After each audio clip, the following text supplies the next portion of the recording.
Hello everyone. अभी पढ़ेंगे real number, जिसको बोलते हैं हिंदी में वास्तविक संख्या। वास्तविक संख्या किसको कहते हैं? तो वास्तविक संख्या जैसे परमेय संख्या हो गया और एक होता है अपरमेय संख्या।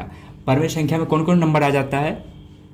तो परमेय संख्या में नेचुरल नंबर आ जाता है, होल नंबर आ जाता है, इंटीजर आ जाता है। ठीक है, ये सब नेचुरल क्या बोलते हैं उसको, यानी परमेय संख्या में आ जाता है। ठीक है, और एक होता है अपरमेय संख्या। तो परमेय संख्या और अपरमेय संख्या का मैं इससे पहले शॉर्ट्स में बता दिया हूँ कि किसको कहते हैं। ठीक है, तो जैसे अगर कोई नंबर ले लेते हैं, यानी इसका परिभाषा यही हुआ कि परमेय संख्या और अपरमेय संख्या के समूह को हम वास्तविक संख्या कहते हैं। जैसे एग्जाम्पल में ले लीजिए, एग्जाम्पल में अगर कोई भी नंबर ले रहे हैं,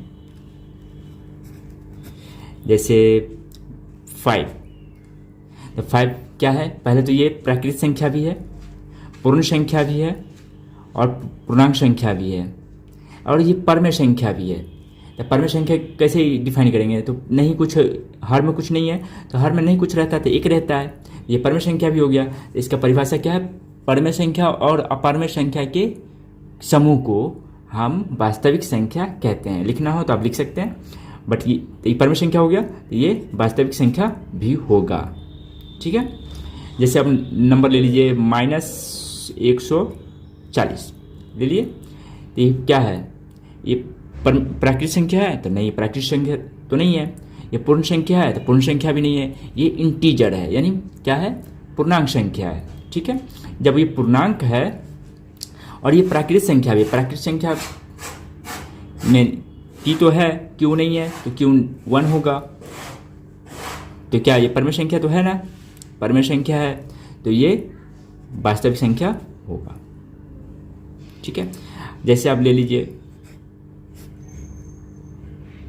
49 का वैल्यू फाइंड हो जाएगा ना, इसका तो रूट क्या होगा?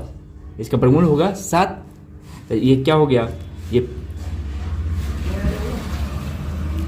7 इसका आएगा, तो ये तो प्राकृत संख्या में, यानी इसका वर्गमूल आ जाएगा, तो प्राकृत संख्या में हो जाएगा, पूर्ण संख्या में होगा, परमेय संख्या में हो जाएगा।